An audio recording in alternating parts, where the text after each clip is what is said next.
Vamos então dar início a mais uma das nossas sessões. Eu quero agradecer a todos a vossa presença. É um prazer estarmos aqui mais um sábado de manhã para, dentro do nosso projeto Saber Mais, partilharmos informação. Obrigada a todos pela vossa disponibilidade e quero agradecer muito especialmente à doutora Carla André. A doutora Carla André é uma amiga de longa data, é minha colega, é uma médica de otorrinolaringologia com excelentes qualidades científicas e pessoais. É uma pessoa que eu me habituei ao longo de toda a minha vida a contar com ela em todos os momentos e sempre se disponibilizou para nos bastidores me ajudar e ajudar sempre que algum dos nossos doentes teria dúvidas relativamente à sua especialidade. É realmente um prazer contar com a ajuda da Carla, da doutora Carla, que eu muito estimo e muito considero. Vocês vão todos ter a oportunidade de ouvir falar e vai ser seguramente um momento muito importante para todos nós, uma vez que o envolvimento otorrino da parte da osteogénese imperfeita é muito frequente e é uma das nossas principais preocupações. Antes de passar a palavra à doutora Carla André e ao Tiago para nos explicar a parte técnica aqui do nosso webinar, eu muito resumidamente explicava só um pouco o que é a nossa associação, para quem não esteve presente ainda em nenhuma das reuniões. A Associação Portuguesa de Osteogénese Imperfeita existe há 16 anos. A nossa Maria do Céu Barreiros é uma das sócias fundadoras. É uma associação que tem como único objetivo a melhoria da qualidade de vida dos portadores de osteogénese imperfeita, mas isto implica uma atuação em diversas áreas, nomeadamente áreas da investigação, áreas da integração social, áreas em geral da sociedade civil e depois transportar toda esta informação, toda esta necessidade para os órgãos da tutela e tornar a doença cada vez mais conhecida. Nós temos vários projetos em ação neste momento, temos projetos realmente na investigação, dos quais contamos com várias especialidades a caracterizarem e a ajudarem a perceber melhor a doença da osteogénese imperfeita, que ainda tem muitas dúvidas relativamente a muitas áreas do seu envolvimento orgânico. Temos projetos só sociais e depois temos o projeto Saber Mais, onde se insere este webinar, que é um projeto que visa precisamente darmos a conhecer a doença de uma forma mais acessível aos nossos sócios, utilizando para tal os meios científicos disponíveis e utilizando parceiros e amigos que estejam disponíveis para vir aqui partilhar o conhecimento que têm sobre a doença.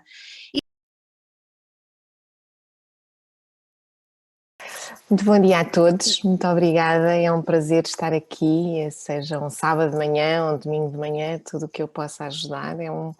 Muito obrigada pelo convite à Associação Portuguesa de Osteogénese Imperfeita, especialmente à doutora Fátima Godinho, minha colega, minha amiga, que muito estimo e muito considero e que espero que possa ajudar em tudo o que seja preciso e que esteja ao meu alcance. Eu vou falar um bocadinho sobre aquilo que me diz respeito, sobre a parte do otorrino nesta doença rara, mas que vos diz muito, e vou tentar ser um pouco exaustiva e pouco complicada nas minhas palavras, se assim o conseguir. Ora bem, como vocês sabem, porque é que eu agora não estou a conseguir? Ok. Como vocês sabem até melhor do que eu, trata-se de facto de uma doença rara, hereditária, que neste momento pensa-se afetar cerca de 0,008% da população mundial, talvez subdiagnosticada por, em alguns casos, não ser, em alguns países não poder ser detectada logo, caracterizada por uma mutação genética em que os genes responsáveis pela produção do colagênio, uma proteína muito importante para o organismo, como todos vós sabeis, e que vai estar alterada esta produção das fibras de colagênio de um modo qualitativo em termos de qualidade ou quantitativo.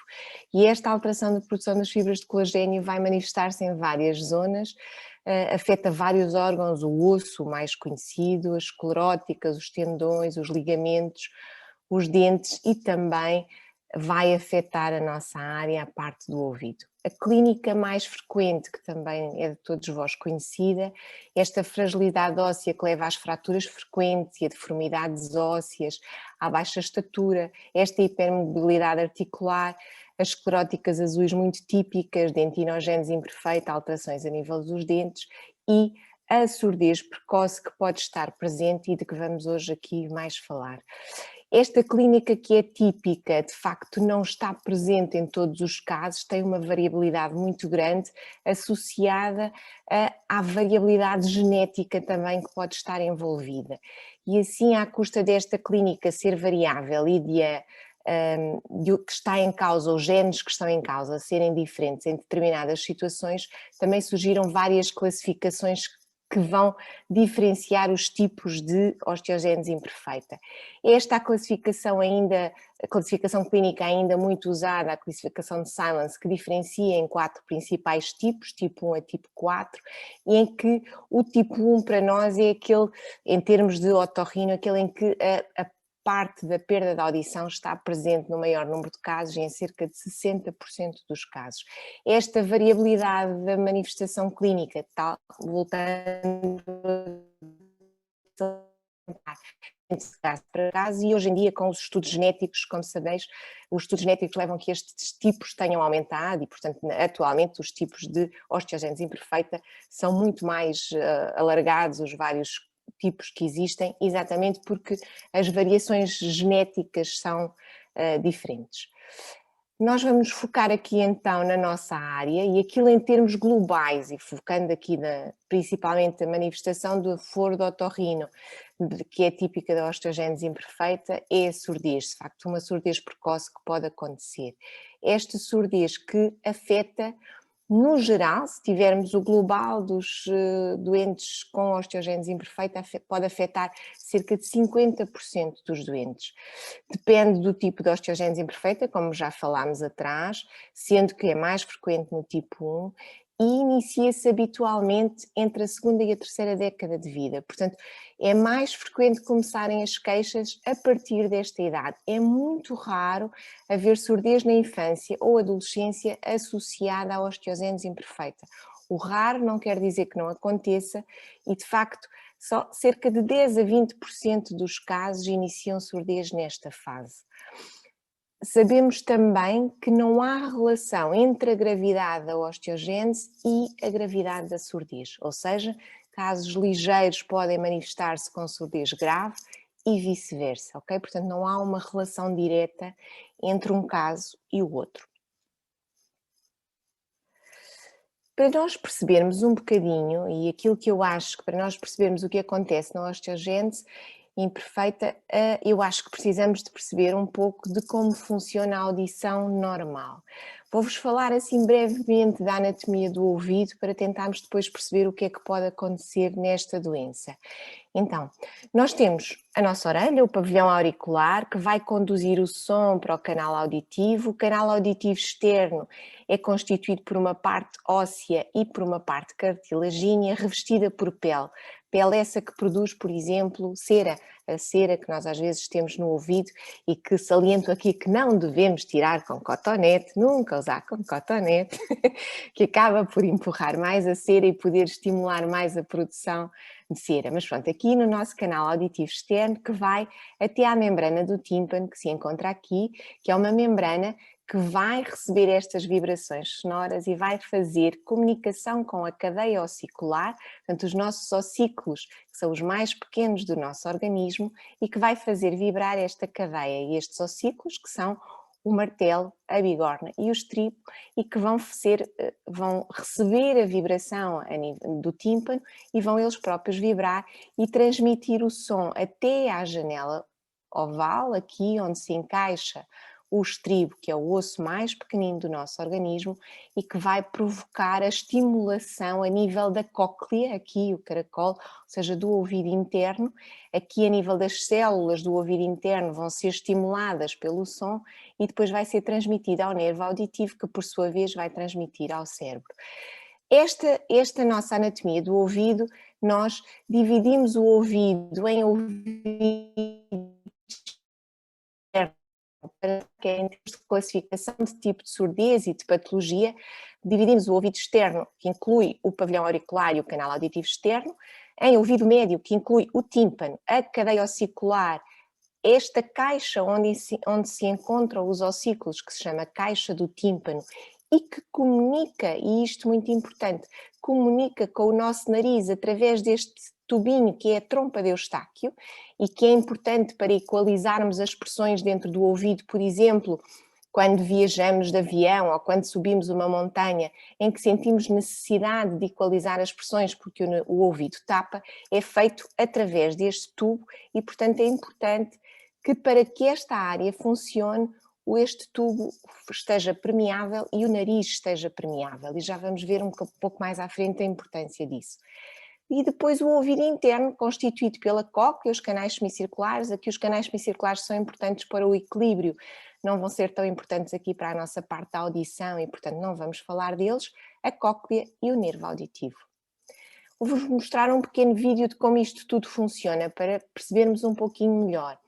Portanto, o que acontece na nossa audição normal, o som é propagado através de ondas sonoras vibráteis que vão entrar pelo pavilhão auricular, que conduz o som para este canal auditivo, o canal auditivo externo, temos aqui o som a entrar ao longo do canal auditivo. Se houver uma obstrução ao nível do canal auditivo externo, o som não vai chegar lá, vai chegar ao tímpano, temos aqui a vibração do tímpano que vai fazer vibrar a cadeia ossicular, como vemos aqui os ossículos a vibrarem, o martelo, a bigorna e o estribo, de que já falámos, e que vai transmitir o som então ao ouvido interno, estimulando as células ciliadas, que são as células que existem dentro da cóclea, e esse estímulo vai-se transformar em estímulo elétrico aqui nesta fase e depois ser transmitido através do nervo auditivo ao nosso sistema nervoso central, portanto ao cérebro, onde os sons são interpretados.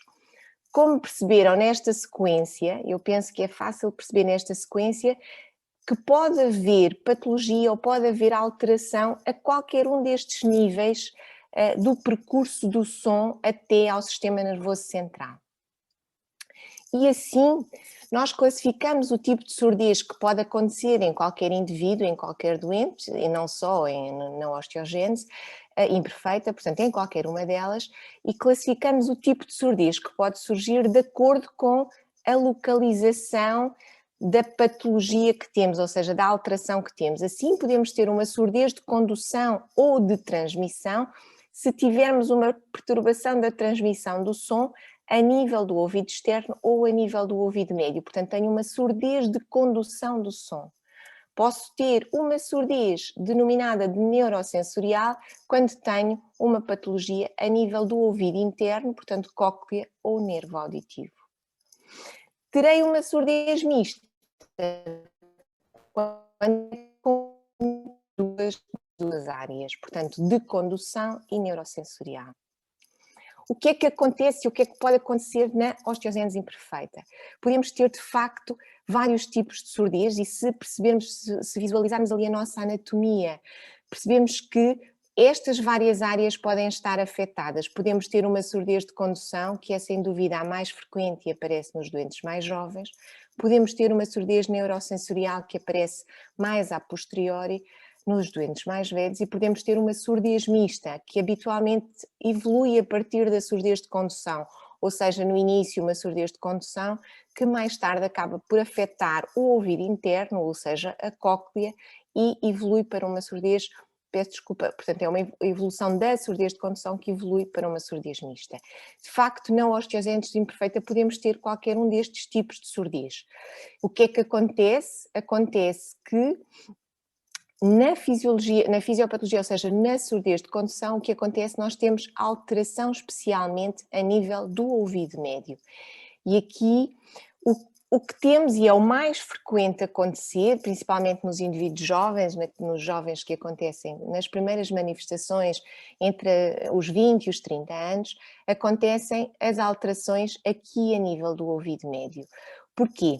Se nós pensarmos que temos uma patologia que interfere com a osteogênese, ou seja, com o metabolismo ósseo, e pensarmos que temos de facto ossículos aqui no nosso ouvido médio, é fácil perceber que o mesmo que pode causar alterações a nível dos outros ossos, também pode causar alterações a nível dos nossos ossículos dos ouvidos.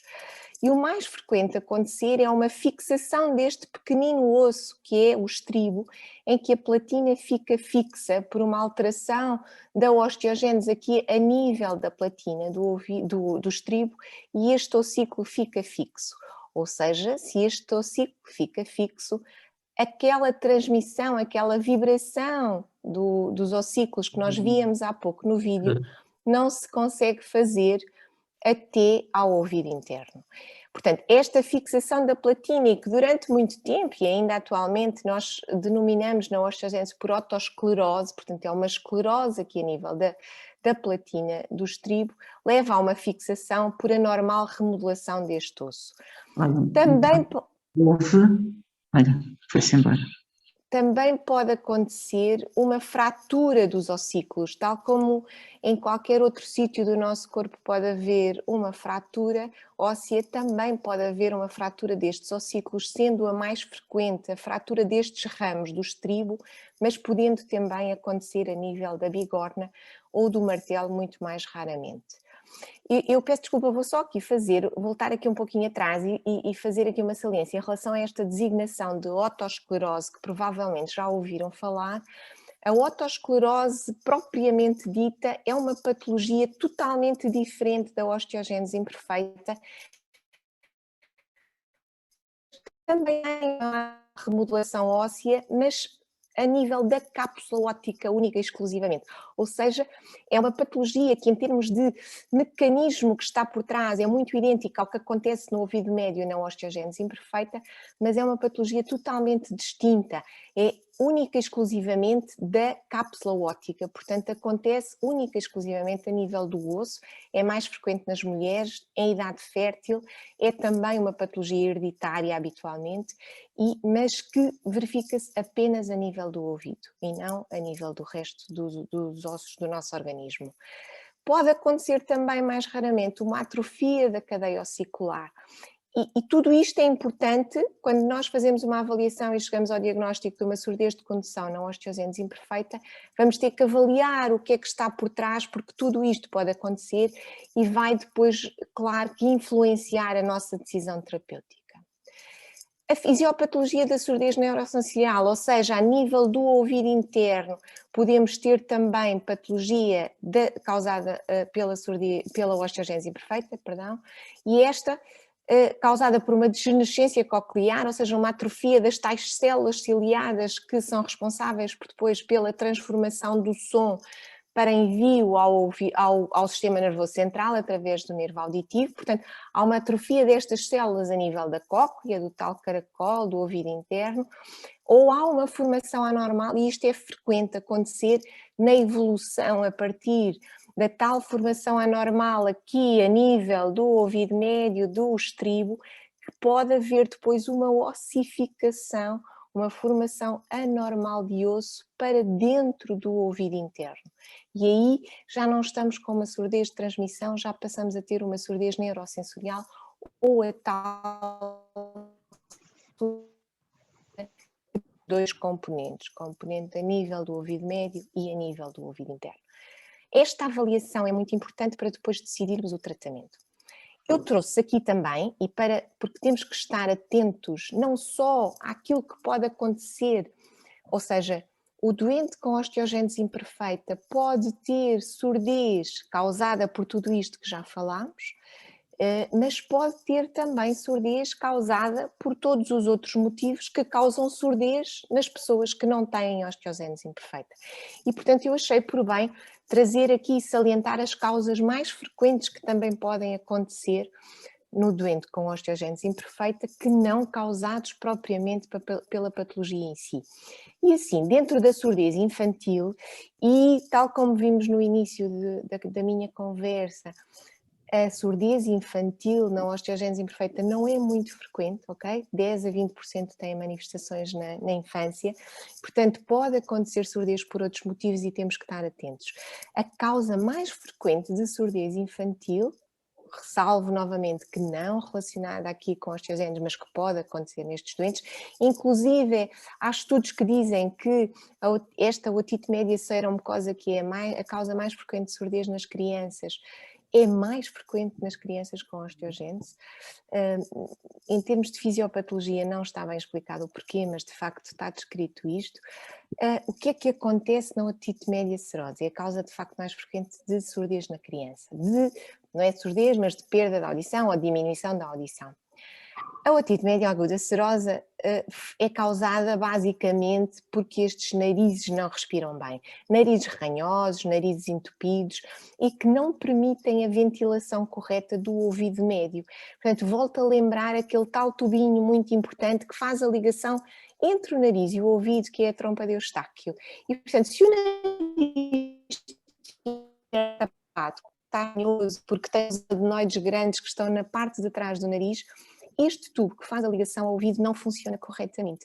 E não funciona corretamente, não permite a ventilação do ouvido e, como tal, pode acumular líquido dentro do ouvido. E esse líquido, que é um líquido seroso, é que causa este nome seroso ou mucoso, este nome de otite média seromucosa. Portanto, o que vai acontecer é que vai haver uma acumulação de líquido dentro do ouvido e, como tal, como eu vos disse no início, a cadeia ossicular está numa caixinha que se chama caixa do tímpano, que comunica com o nariz por esse tal tubo.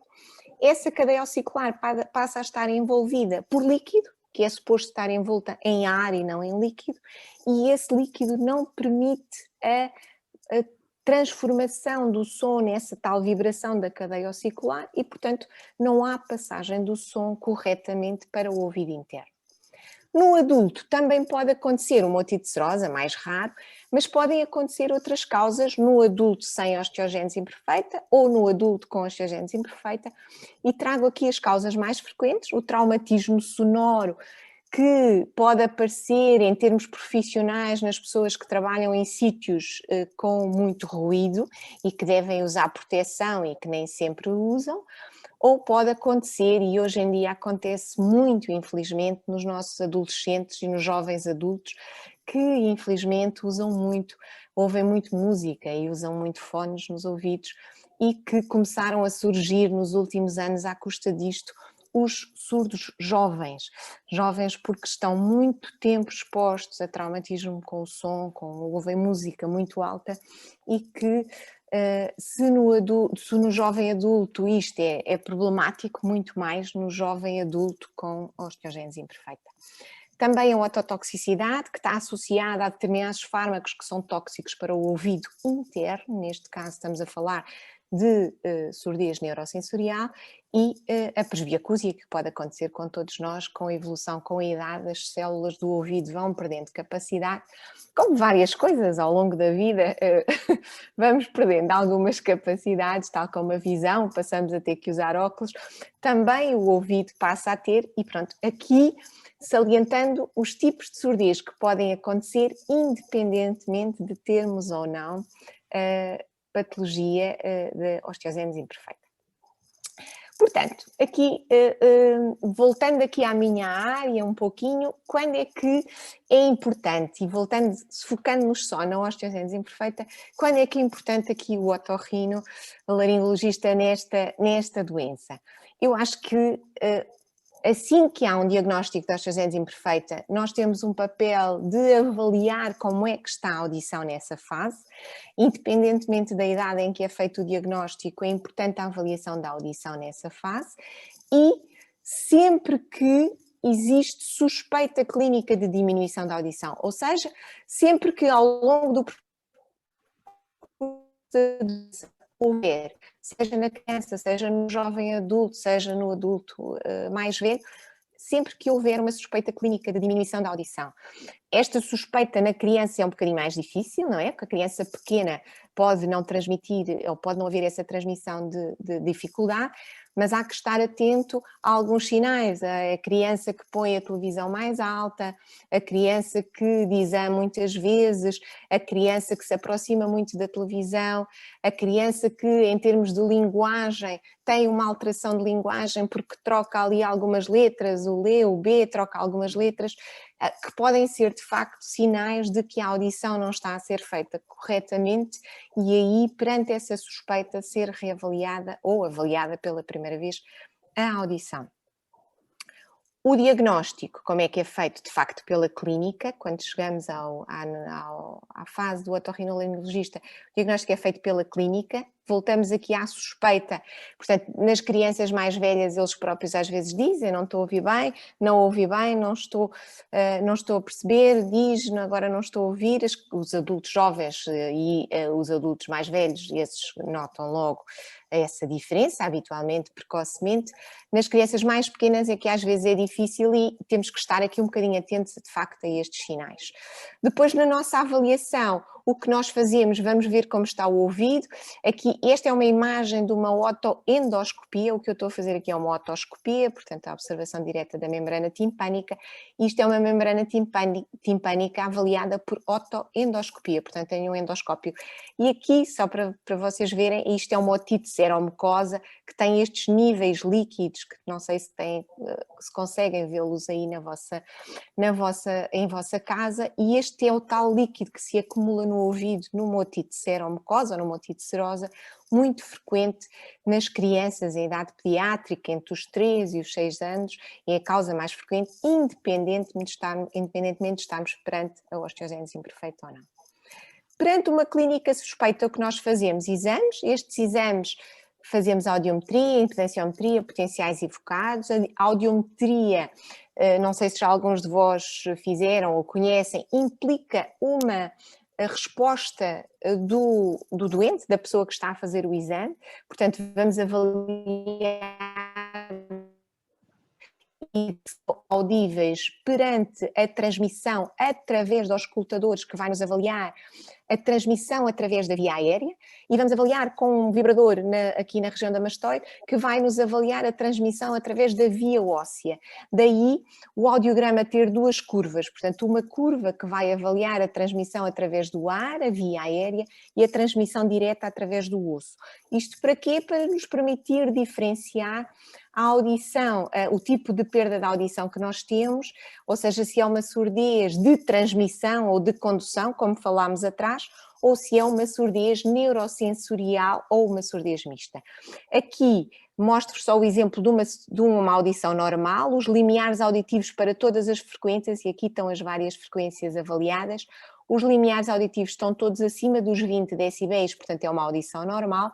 Aqui tenho uma surdez de transmissão, ou seja, tenho uma via óssea dentro dos limiares normais, acima dos 20 decibéis, e uma via aérea, portanto a que avalia a transmissão através do ar até ao ouvido interno, que está abaixo dos limiares normais e, portanto, tenho uma surdez de transmissão. Esta, por exemplo, seria uma surdez típica de uma fixação da platina, ou seja, de surdez de transmissão que acontece muitas vezes associada à osteogénese imperfeita. Aqui temos um exemplo, por exemplo, de uma surdez neurosensorial em que as duas curvas estão sobrepostas, mas que nas frequências mais agudas está abaixo dos limiares auditivos normais. Também aqui está um bocadinho abaixo, mas principalmente aqui. Esta é uma curva típica, por exemplo, do que acontece quando há já um envolvimento coclear na osteogénese imperfeita. Aqui temos um exemplo de uma surdez mista, portanto temos uma diferença entre as duas curvas, mas a via óssea, ao contrário do que acontecia ali em cima, a via óssea está também abaixo dos limiares auditivos normais, portanto está abaixo dos 20 decibéis e a via aérea bastante alterada. Portanto aqui quando já temos os dois componentes alterados. No timpanograma que nós fazemos também para avaliar a mobilidade timpânica, aqui é um timpanograma normal em que faz um pico centrado no zero, temos um timpanograma normal quando temos um tímpano a funcionar normalmente, aqui temos um timpanograma plano que acontece, por exemplo, nas otites seromucosas, em que há líquido por trás do tímpano e não permite a vibração correta do tímpano. Os potenciais evocados auditivos são guardados principalmente para as crianças muito pequeninas que não colaboram na resposta ao audiograma, anos, por exemplo, recém-nascidos, em algumas situações particulares, quando queremos fazer uma avaliação da via auditiva. Porquê? Porque os potenciais evocados auditivos vão avaliar a via auditiva até ao sistema nervoso central, são colocados uns eletros ao longo da via auditiva e não implicam a colaboração do doente. Portanto, vamos avaliar a transmissão elétrica, a criança até pode estar a brincar, a ver um filme no YouTube, enquanto nós estamos a fazer o exame e a avaliar o percurso da via auditiva desde o ouvido médio, portanto desde o tímpano até ao sistema nervoso central. Quando há suspeita de haver aqui alterações, quando os nossos exames mostram que há alterações, habitualmente fazemos exames de imagem, tomografia computurizada ou ressonância, portanto TAC ou ressonância. Aqui, por exemplo, só um exemplo onde vemos, acho que se consegue perceber muito bem, aqui é a cóclea, aqui o caracol, e aqui é a tal caixa do tímpano onde estão os ossículos, aqui são dois dos ossículos, o martelo e a bigorna, que estão aqui e que vão transmitir o som depois à cóclea. Aqui nos exames de imagem vão nos permitir avaliar o que é que se passa então a nível do ouvido médio para perceber se tem, e do ouvido interno para ver se tem ou não tem indicação cirúrgica ou qual é a indicação que temos em termos de tratamento para depois decidirmos o que fazemos para tratar esta surdez. O tratamento da surdez passa por, em termos globais, passa por tratamento cirúrgico, tratamento não cirúrgico, tratamento médico.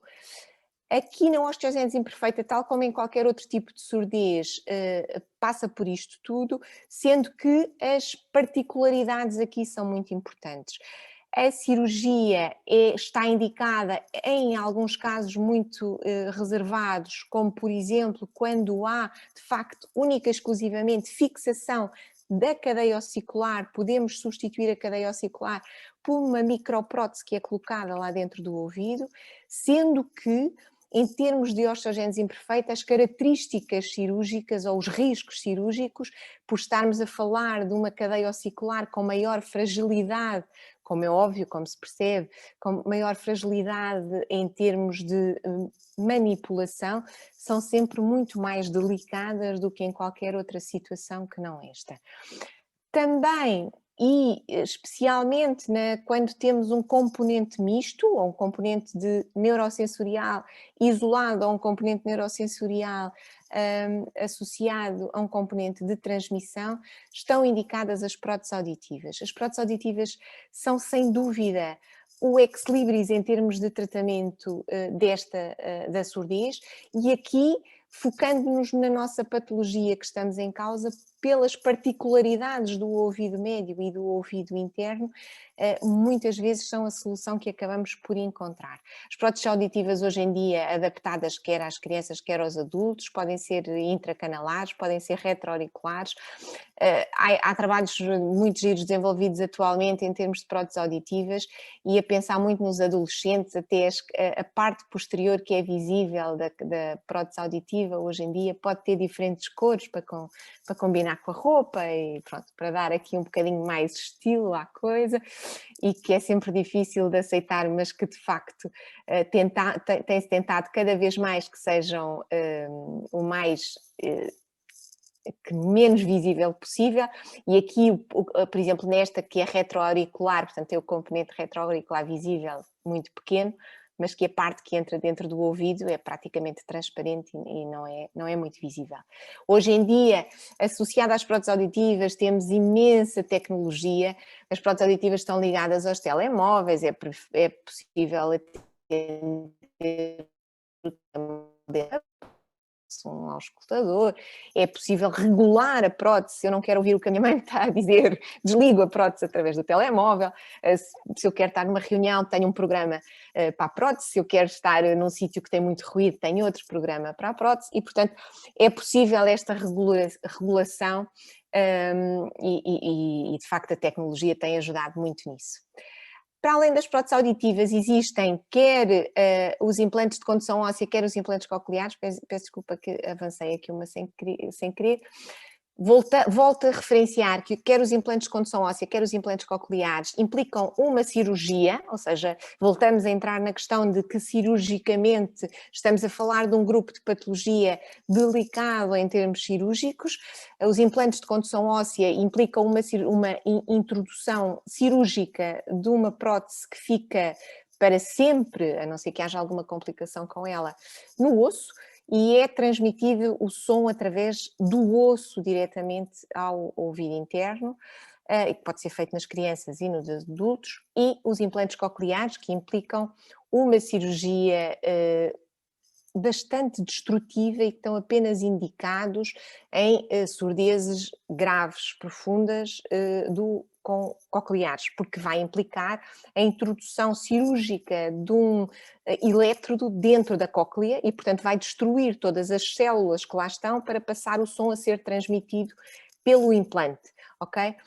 Estamos a falar, se falarmos especificamente de osteogénese imperfeita, existem alguns casos já implantados, são poucos a nível mundial e poucos a nível nacional, pelas particularidades da doença em si, como eu falei há pouco atrás, que a própria osteogénese imperfeita, pela alteração da remodelação óssea, pode haver crescimento ósseo para dentro da cóclea, o que vai contraindicar, impossibilitar a introdução de um elétrodo dentro da cóclea. Portanto, só aqui para vocês perceberem, a cóclea que eu falei, o caracol, é oco, não tem osso no interior, portanto tem células lá dentro, tem um líquido lá dentro, que é essa onda de líquido que vai estimular as células, e o que nós introduzimos é um elétrodo dentro da cóclea e que vai destruir tudo o que está lá dentro, porque passa a ser ele a transmitir o som. Portanto, pensando nas particularidades da osteogénese imperfeita, percebemos que só em casos muito particulares em que a cóclea não tenha qualquer alteração da condução óssea, da cóclea no seu interior, é que poderá permitir a entrada do elétrodo, para além de que, voltamos aqui as questões cirúrgicas em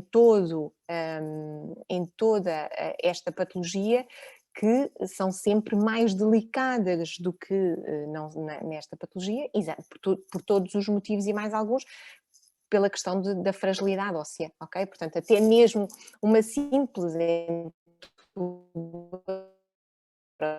osteomastia geral, é preciso ser feita com mais cuidado nesta situação, pelo risco de lesão óssea nestas situações. Mas falando em particular do ouvido, claro que será um ouvido sempre mais frágil e com mais dificuldades em termos cirúrgicos.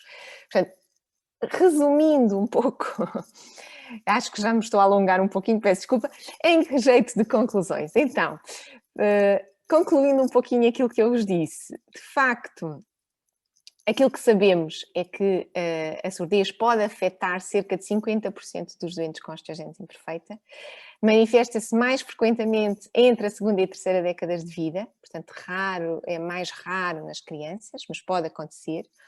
Pode ter diferentes causas, e aqui causas, portanto a causa acaba por ser a osteogénese imperfeita, mas o mecanismo que vai levar à surdez é variável, tal como todas as manifestações clínicas na osteogénese imperfeita são variáveis, também aqui em relação à surdez. O mecanismo que leva a que isso aconteça é variável, o que faz com que o que aconteça possam ser diferentes tipos de surdez. Portanto, temos surdezes de transmissão ou de condução, surdezes mistas, surdezes neurosensoriais, porque o mecanismo que leva à surdez é diferente. E logo, também o tratamento que pode estar preconizado será diferente.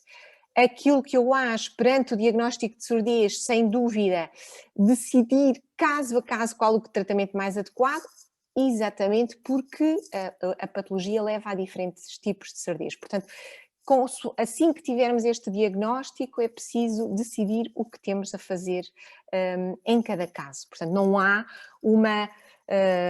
tenho isto, vou fazer isto. Não, tenho este diagnóstico, preciso de perceber surdez tenho perante este diagnóstico, preciso de avaliar o que é que está alterado perante este diagnóstico para poder decidir e tratar o mais corretamente possível sem lesar as outras estruturas. E pronto, era o que eu tinha para vos dizer. Espero que não estejam aí por casa como estão estes meninos, que estejam um pouquinho mais acordados. Mais umas vezes, obrigada, e estou à disposição para qualquer dúvida e para qualquer ajuda que seja necessária. Muito obrigada. Muito obrigada, Carla. Realmente é impressionante como eu já assisti a várias sessões até internacionais, porque em Portugal nunca tínhamos tido assim uma sessão tão esclarecedora e tão importante como no envolvimento ORL na osteogênese imperfeita, e em nenhuma delas eu consegui perceber isto tão bem. Eu acho que foi excelente, muitos parabéns, muito obrigada, foi realmente uma sessão muito objetiva, muito esclarecedora, porque isto é um assunto de uma extrema importância para os doentes com osteogênese imperfeita. Nós, quando pensamos em osteogênese imperfeita, imediatamente pensamos nas fraturas, e à medida que vamos conhecendo a doença e à medida que temos a doença perante nós, começamos a perceber que há outros envolvimentos que são igualmente ou até mais importantes, como este da surdez.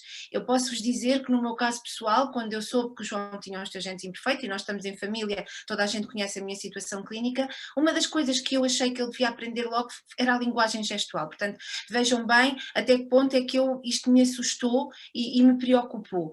Hoje em dia é bom saber que existem soluções e que essas soluções estão, apesar de tudo, em evolução constante e ao nosso dispor, e que temos profissionais que estão ao corrente e que nos podem ajudar nesta área. Eu perguntava se alguém tem alguma pergunta para a doutora Carla, por favor, força, senão eu tenho algumas questões que gostaria de colocar. Ora bem, só tenho uma. Força, Sara. É assim, olá, bom dia, doutora. Em relação ao kit média seromucosa, o tratamento, eu tenho um irmão também com osteogênese, e ele também tem já um bocadinho baixa audição, mas ele tem sempre o nariz muito entupido, está sempre congestionado, se passa o ar todos os dias. Isso provavelmente tem a ver com essa tipo de otite, certo? Pois é assim, é possível, claro que só avaliando o tipo de surdez que tem e avaliando como está o ouvido é que podemos chegar a esse diagnóstico, não é? Mas é possível, de facto os narizes ranhosos, até nós, não sei se já aconteceu com algum de vós, mas basta estar ranhoso que sentimos o ouvido tapado, não é? E portanto, se o nariz tapa, este tubo tapa, o ouvido tapa e fica com líquido lá dentro, e é normal que haja uma perda auditiva ligeira, não grave, nessa fase. São muitas vezes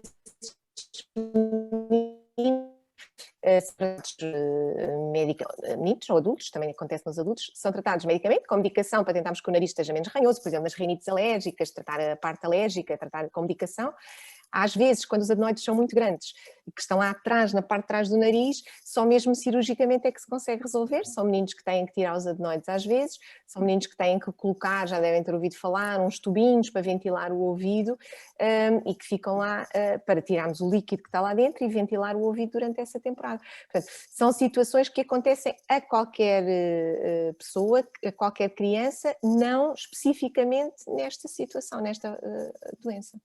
Ele já não é uma criança, já tem mais de 40 anos. Mas pronto, pode acontecer e não ajuda, ou seja, provavelmente com 40 anos a causa da perda de audição não é uma otite serosa isolada, mas pode acontecer associado. Se o nariz não estiver bom, não vai ajudar nunca a transmissão do som a nível do ouvido médio, portanto pode acontecer estar associado e prejudicar ainda mais aquilo que já estará associado à perda relacionada com a osteogênese imperfeita. E o tratamento será uma coisa tão simples como, não sei se já aconteceu a algum de vós, mas uma coisa tão simples como ter o ouvido cheio de cera, um rolhão de cera dentro do ouvido dá uma perda de audição. Portanto, não há transmissão do som para dentro do ouvido porque tem um rolhão de cera não sei se alguma vez vos aconteceu a alguém, mas é uma alegria fantástica quando se tira um rolhão de cera do ouvido porque fica-se a ouvir lindamente. Portanto, se além daquilo que já temos de base da vossa patologia, da osteogênese imperfeita, tivermos qualquer uma destas coisas a ajudar, claro que vai ouvir ainda pior e isso pode ser resolvido, mas pronto, depende um bocadinho, claro, cada caso, óbvio. Ok, a medicação à partida poderá resolver. Essa parte que está relacionada com o nariz ranhoso, de certeza que a medicação vai ajudar. Yeah. Mais alguém quer colocar alguma questão? Eu perguntava à doutora Carla duas coisas. desde que idade, portanto, pelo aquilo que eu percebi, a avaliação depende muito das queixas, mas recomendas alguma avaliação de base? Hoje em dia, quando as crianças nascem, fazem logo um rastreio auditivo, não Sim, é? todas as crianças fazem, sim. Pronto. E depois, há alguma idade que ainda não havendo queixas, tu recomendas uma avaliação? Desculpa, eu acho que assim que há o diagnóstico, deve ser feito a avaliação. Ok. Ou seja, nós fazemos um rastreio a todas as crianças, atualmente em Portugal, basicamente, estamos nos 95%, se não estou em erro, de rastreio auditivo a todas as crianças assim que nascem. Esse rastreio permite avaliar alterações a nível da audição que estão presentes à nascença. Há muitas alterações da audição que não estão presentes à nascença, nomeadamente esta que estamos hoje aqui a falar. E, portanto, ela vai detectar aquelas porque existem mutações genéticas específicas que só causam surdez, ok? E, portanto, são basicamente essas que são detectadas no rastreio auditivo à nascença e que correspondem a uma percentagem pequena das causas de surdez, mas que se forem detectadas logo à nascença, permitem uma avaliação precoce, uma reabilitação precoce, que é isso que nos interessa. Pronto.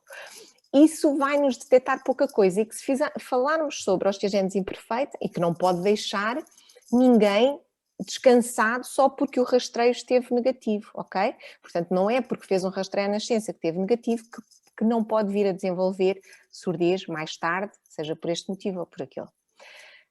Esse rastreio que é feito pode ser feito com exames, não são bem os mesmos exames, mas parecidos em qualquer altura da vida. Ou seja, mesmo numa criança muito pequena, se tem o diagnóstico, nós podemos fazer uns potenciais evocados auditivos para tirar logo a teima se há alguma coisa nessa fase. E ficamos com um registro, e isto para mim eu acho que é importante, há diagnóstico, fazer esse rastreio em termos de audição, para percebermos se há uma audição normal nessa fase, ok? E a partir daí, aí sim, quando há suspeita. Eu não acho que seja... Há autores que dizem, na literatura, em algumas escolas defendem fazer de tanto em tanto tempo. Assim que há o diagnóstico, fazer de 2 em 2 anos, há outros que dizem de 3 em 3 anos, fazer a avaliação auditiva. É possível, mas acho que, e para mim, até, pronto, eu fico contente de ter comigo com mais frequência, mas eu acho que acho que não é necessário, porque os pais, mais do que em qualquer outra situação, estão muito atentos nesta situação, perante este diagnóstico, e acho que só há que salientar que têm que estar atentos a estes sinais de preocupação de poder haver perda de audição, ok? A criança que é trapalhona a falar, a que fala mais tarde, a criança que fica em frente à televisão a ouvir a televisão, a criança que está a brincar distraída e não nos liga nenhuma, porque está lá no mundo dela e não nos liga nenhuma, porque está a ouvir mil vezes, não ligam, que diz Portanto, aí são sinais que nos preocupam e aí sim fazer uma reavaliação. Mas acho que perante o diagnóstico, acho que é importante termos de base em qualquer altura e nós neste momento temos exames que nos permitem fazer uma avaliação da audição em qualquer altura. Claro que não é por ter um exame aos 2 anos de vida, aos 3 anos de vida, normal, que não pode vir a desenvolver, como é óbvio, pelo aquilo que eu vos disse, portanto, a perda da audição até se manifesta habitualmente mais tarde, não é? Não é por nessa altura ter um exame normal que não pode vir a ter. Muito bem. Alguma questão mais? Sim, Sandra, força. Bom dia. Eu queria fazer uma pergunta. Com o avançar da idade, qualquer pessoa vai perdendo as suas faculdades auditivas. Porque existe 50% de nós com esta doença termos mais essa probabilidade. Eu vou falar do meu caso específico. Eu não sinto isso, mas eu já tenho 52 anos. Acha que deveria fazer estes exames auditivos, ir ao otorrino, não é? E pedir para fazer estes exames auditivos para ver se Pronto, só para fazer um despiste, se aconselha. Se acha que Exatamente aquilo que eu estava a dizer, se sente que já não é o que era, em termos de audição. Eu sinto que já não sou o que era, que tenho que usar óculos para ver ao perto. Portanto, mas isso, quando sentimos que já não é o que era, ou seja, parece que já não estou, eu acho que sim, ok? E eu acho que isso é importante para nós termos ali depois o seguimento e é para fazer alguma coisa, não é? Vamos vigiar, e eu acho que sim. Pois, porque pode ter a ver com a idade ou pode estar associada à doença, não é? Nunca temos essa... Exatamente. Ok. Obrigada. Já agora, Carla, estes implantes que vocês utilizam neste tipo de situações, se calhar não sendo a solução, têm uma taxa de sucesso mesmo assim elevada. Estou a falar dos não dos implantes cocleares. Exteriores. Os implantes de condução óssea. Exatamente. Eles são os dois exteriores, têm todos componentes externos. Sim, mas o implante coclear implica um elétrodo que entra dentro da cóclea. Sim, portanto, estou a falar dos outros. Mas mesmo disso, a vossa taxa de sucesso, se calhar não há muitos dados. Se falarmos no geral, se falarmos no surdo no geral, é uma taxa de sucesso muito boa, sim.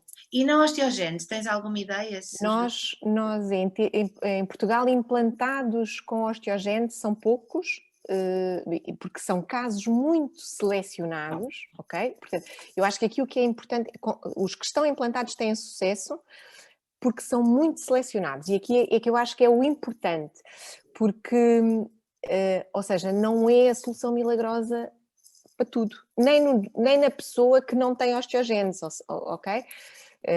Não é a solução milagrosa para tudo. E estamos a falar de algo que fica cá fora, visível, muito mais do que uma prótese auditiva. Portanto, não é a solução milagrosa para tudo, mas bem implantados, em casos muito selecionados, em que de facto nós conseguimos perceber que a cóclea permite que isso aconteça, é com sucesso. E os exteriores também? Os exteriores até teoricamente mais, não é? Mas o problema, os exteriores, o problema que têm é que são em casos ainda mais selecionados, porque aí implicam que não haja, ou seja, para nós pormos um implante de condução óssea, temos que ter a certeza que não podemos fazer, por exemplo, uma cirurgia que me permita substituir a bigorna, que é só aquela que está. E a indicação dos implantes de condução óssea é muito restrita, ok? Portanto, eu só ponho o implante de condução óssea em casos muito particulares, no geral.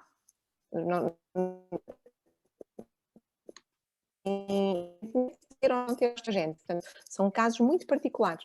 Portanto, ainda menos não é menos indicação, não estou a explicar bem. A indicação ainda é mais restrita quando falamos de... Portanto, porquê? Porque a osteogénese não afeta apenas uma coisa do ouvido, não é? Muitas das vezes. E daí restringirmos muito os casos em que vamos ter sucesso com os implantes. E os aparelhos exteriores também é variável, não é? Os aparelhos. Aqueles exteriores. As próteses auditivas. As próteses auditivas. As próteses auditivas podem ser usadas em qualquer perda auditiva. E também tem alguma... Bem, melhoram os doentes. Sim, o problema é querer ou não querer usar. Aí a prótese auditiva é ex libris, é 100% desde que a pessoa use e que a pessoa não se importe de usar e que esteja bem adaptada. E em qualquer tipo de perda auditiva, a prótese pode ser usada, ok? Portanto, ao contrário das outras opções terapêuticas que só em determinados casos é que pode ser usada, a prótese auditiva em qualquer situação. Okay. Aqui o problema mesmo é a aceitação de usar uma prótese auditiva e quanto mais tarde se usar uma prótese auditiva, mais difícil é a estimulação do sistema nervoso central. Portanto, atualmente aquilo que se defende em qualquer tipo de perda de audição é estimular o mais precocemente possível para que a via auditiva continue a ser usada. Eu costumo dar o exemplo de é uma estrada que leva o som, a informação do som até ao cérebro. Se nós não usarmos essa estrada, a estrada fica cheia de árvores e arbustos e depois quando o som quer passar lá tem mais dificuldade. E portanto, quanto mais cedo limparmos esta estrada e a continuarmos a estimular, mais eficaz é. Ok, obrigada. Sim, Céu. Eu tenho duas perguntas muito básicas e que estão um bocadinho mais vocacionadas aqui para a parte da prevenção. Porque estamos a falar de uma população que sabemos que tem um bocadinho mais de tendência a desenvolver estes problemas. E a primeira pergunta é: qual é a alternativa aos cotonetes para limpar os ouvidos? Nós temos que limpar os ouvidos, e isto se calhar não é só na osteogénese, mas efetivamente qual é que é o recurso prático para termos em casa para o dia-a-dia? E a segunda pergunta tem a ver com se existe ou não algum tipo de auriculares mais aconselháveis, porque nós sabemos que os nossos adolescentes estão constantemente, vivem com o telemóvel, aliás, antes de lavarem os dentes e porem os óculos, pegam no telemóvel, e estão constantemente ligados em comunicação. Atualmente as comunicações são uma permanência na nossa vida e efetivamente é muito difícil de convencer o pessoal a não usar auriculares, a não usar fones. E existem alguns que sejam mais adequados. Hoje em dia começa-se a ouvir falar da música em 8G, que toca no cérebro mas não toca nos ouvidos. Portanto, há tanta coisa nova que a gente não sabe muito bem se existe alguma coisa que possa minimizar o dano, digamos assim. Então, em relação aos cotonetes, não ter em casa, ponto. Para limpar os ouvidos. Só para a maquilhagem, só para ajustar a maquilhagem. E mesmo assim, o que é que acontece? Acontece que quando nós usamos, seja o que for, dentro do canal auditivo, o canal auditivo interpreta isso como uma agressão. E a produção de cera é para proteger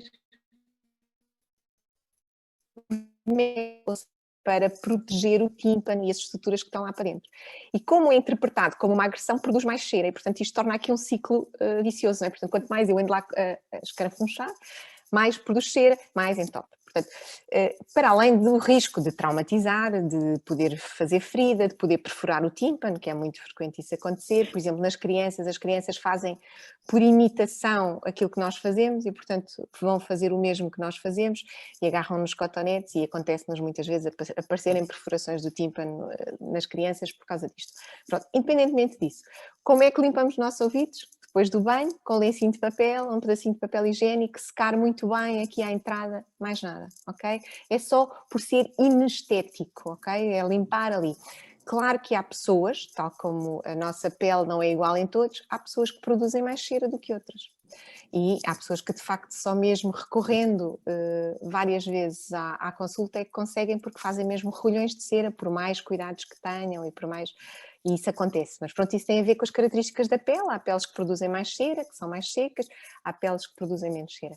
Mas para protegermos o ouvido e não estimularmos, limpar, depois do banho, secar, lencinho de papel, um pedacinho de papel higiênico, só secar aqui à entrada, para tirar aquela parte que é inestética, que fica ali à entrada, mais nada.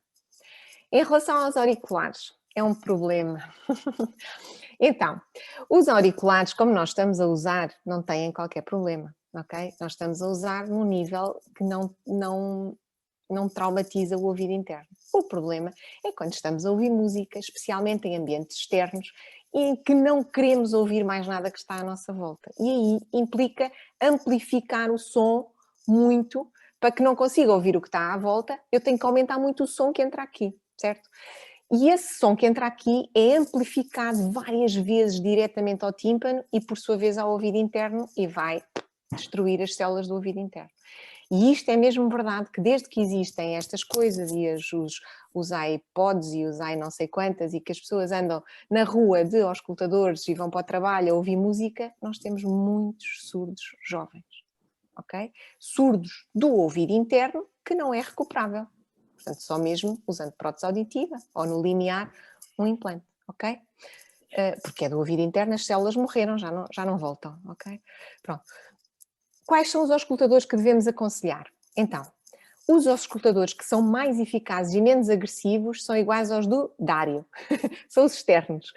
Os auscultadores externos não amplificam tanto o som como estes que são intracanalares, ok? Portanto, os mais protetores do ouvido interno são os externos.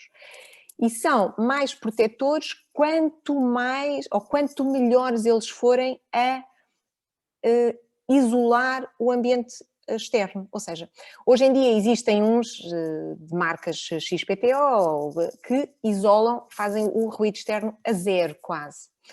E esses são os melhores, porque eu não preciso de aumentar muito o som no auscultador para ouvir a música que não estou a ouvir de fundo, ok? Quando é que eu sei que o som está muito intenso no auscultador? Quando estou ao pé do meu sobrinho e estou a ouvir a música que ele está a ouvir nos fones.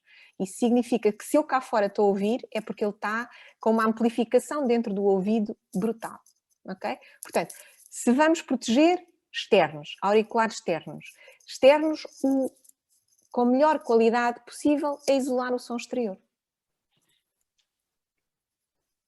Muito obrigada. Eu acho que nós temos que convidar a doutora Carla novamente, porque há tanta coisa que nós queremos saber sobre esta parte, é tão importante para todos nós, que se aceitares o desafio, se calhar daqui a uns tempos voltamos-te a convidar para falarmos um bocadinho mais. É um prazer. Penso que realmente nós normalmente não deixamos ninguém, se houver questões ainda continuamos, mas a doutora Carla poderá ter alguns compromissos ainda hoje de manhã, portanto também não queremos estar aqui a assoberbá-la ainda mais, e penso que se não houver mais nenhuma questão, que não há, portanto vamos todos ter, portanto depois... Não, eu por acaso tinha questões, mas eu prefiro fazer outra sessão, porque acho que são questões mesmo dentro daquilo que foi apresentado, ou seja, como é que desses temas todos e dessas possibilidades todas que foram apresentadas, como é que alguém sabe qual é que é a minha, porque quer dizer, já aconteceu, já não ouço e os exames são um pouco, alguma coisa está a obstruir e nos tacos não se vê absolutamente nada. E então acho que podíamos entrar em mais detalhe, porque da mesma, ou seja, essa informação que também me passaram de umas dá para operar, outras não dão para operar, também já me disseram, ou seja, é tudo muito... Claro, Alda, eu percebo perfeitamente, mas eu penso sim, é muito... que este tipo de questões são depois tão específicas de cada... É, exato. Eu acho que o melhor, e se me permite que lhe faça este conselho, é mesmo consultar um otorrino que esteja minimamente dentro do assunto, e acho que a doutora Carla está disponível para receber. Se depois quiser nós dizemos de onde é que a doutora Carla trabalha, está bem? Se quiser lá ir, porque eu acho que deve ser mesmo avaliada, se está com este problema, e eu acho que temos mesmo que falar pessoalmente sobre isso e deve ser mesmo avaliada individualmente, está bem?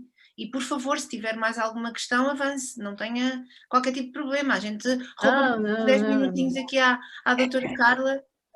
Não, eu estou bem, era só que eu gosto de saber as coisas, não gosto que esteja tudo muito cinzento, é tudo muito... Claro. Mas a medicina é feita de infelizmente, nós às vezes não temos as respostas concretas, mas questões, isto tem que ser uma coisa mais genérica, como pode imaginar, mas estamos aqui também para que vocês conheçam as pessoas, para que vocês saibam o que é que há, o que é que existe em termos de apoios e o que é que existe em termos de soluções, e que saibam a quem é que se devem dirigir. Portanto, esta também é a nossa função com estes webinars, ok?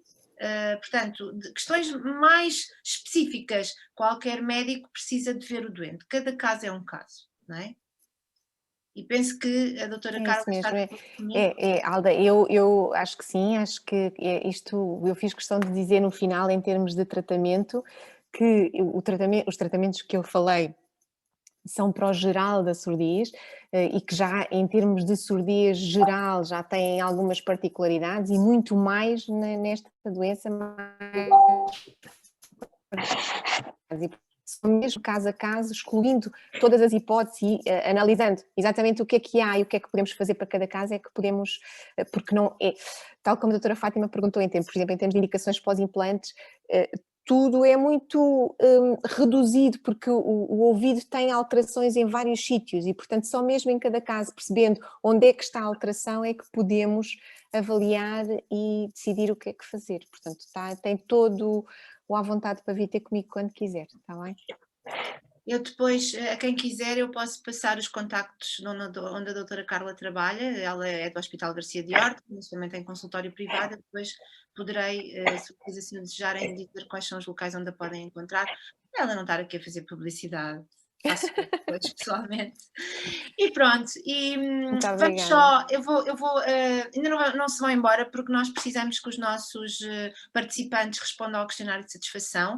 Eu vou só aproveitar, se a doutora Carla quiser entretanto retirar-se, agradecer-lhe muito novamente a presença, a disponibilidade, que nós sabemos que é total e constante, foi excelente, estou a falar por todos, tenho a certeza que todos ficamos a saber muito mais e sabemos então ao que é que devemos estar atentos, o que é que podemos fazer nós próprios para identificarmos a nós e aos nossos filhos, aos nossos familiares, as situações que requerem realmente os cuidados por parte de um médico de otorrinolaringologia.